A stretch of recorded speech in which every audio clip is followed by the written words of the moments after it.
was working at the Exploratorium, and these guys from Bell Labs came. The Bell Labs has done a lot of research on the voice, and because they want to figure out what's the least amount of information you need to have on the voice to make it intelligible to pass through the phones, so that way it's cheaper.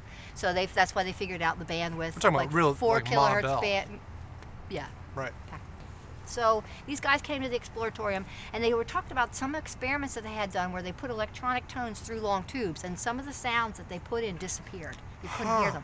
I thought, oh God, that's really interesting. So I worked there at the time, and so I went in the machine shop because we had metal racks of tubes and stuff. So I would just go up to the metal rack and like sing into the ends of all these long, horribly dusty, disgusting, rusty tubes. But I found one that a lot of the notes that I sang, I couldn't sing. So I pulled it out, and it was a 9-foot tube. Well, it was a little high for me, so I made a 9.5-foot tube, and it matches good with the register of my voice and the notes in the harmonic series that will respond the most with the most variety and interference to my voice. And the way that it works is there's 2 things. One is there's an impedance mismatch between the amount of air in this tube and the amount of air in the world. And so when I sing certain notes into the tube, they hit that wall of air at the other end and come back up. Yeah. And the ones that come back up exactly 180 degrees out of phase from the ones I'm singing, they'll come up and they cancel out. Right. So you end up with these standing waves in here and nodal points. And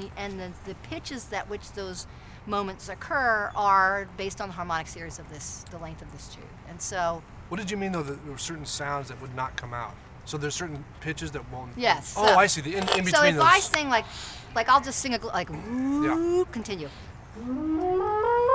You hear the popping. Sure. It's popping because it's popping over a point where it's canceling out my voice. Right. It's actually stopping the closed end of the tube, which are my vocal cords, from vibrating. Yeah.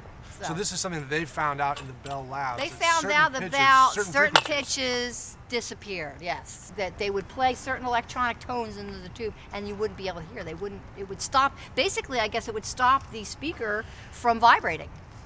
So if you put a speaker in here, which is like a vibrating vocal cord. Right. But it wouldn't manipulate the speaker to a different pitch like it manipulates your...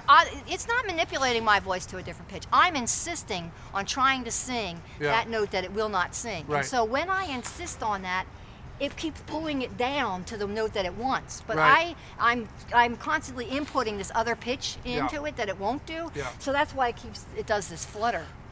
In order to just briefly discover what those notes might be, let's do a glissando, like from the bottom all the way up, okay? Not too slow, kind of fast. From as low as you can sing till as high as you can sing. Ready? Go.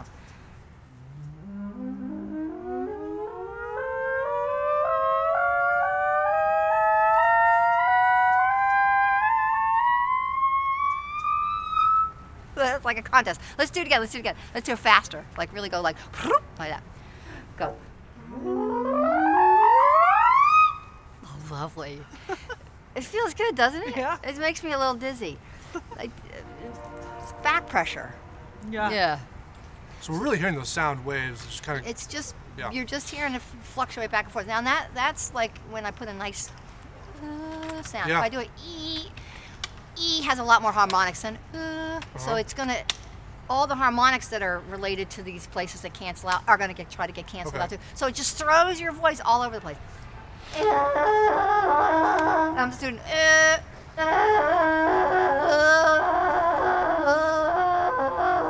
Yeah, interesting. So basically, the way I play it basically is I try to go to those places and I just change whatever I'm inputting. I'm inputting a pure tone, an E, or like that. And you have your fingerings. I do. I have my fingerings for the harmonic series. It's like.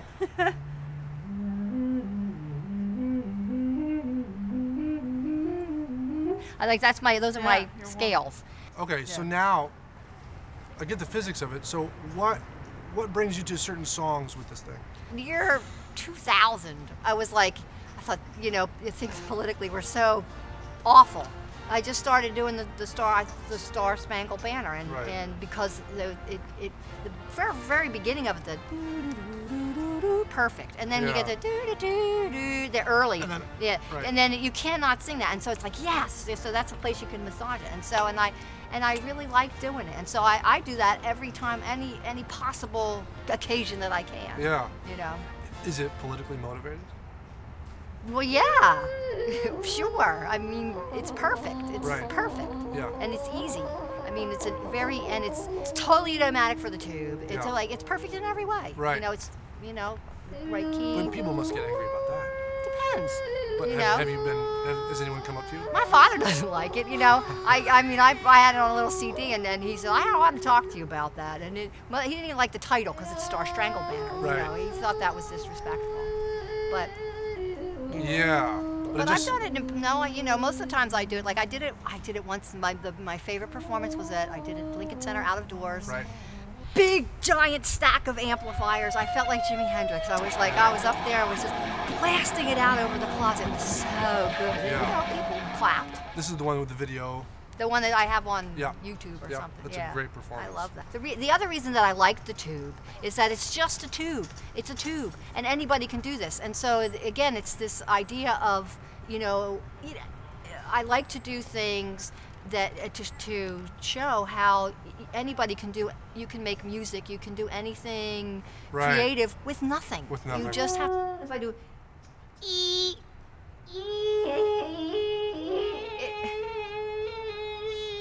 Yeah, but try to do the sharp of it.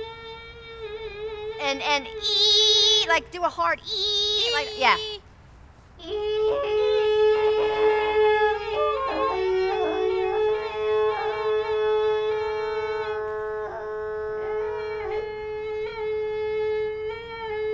Sing loud and really nasal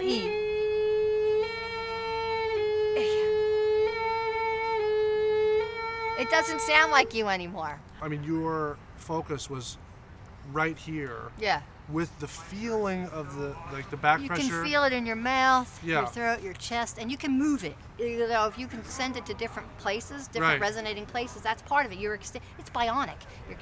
How you extend the tube into your body. Right. Yeah.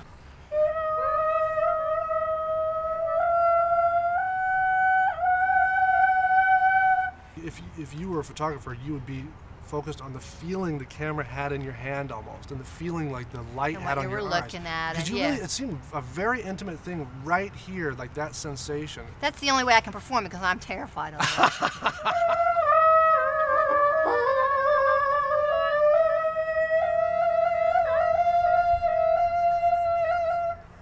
How'd you think of this? I'm like, it's a tube.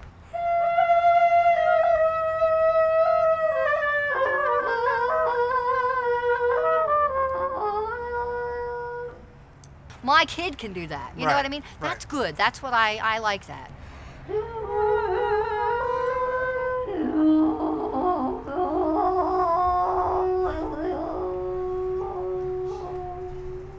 Right? All you have to do is sing and it will happen. You don't have to do anything except sing into the tube and it automatically happens.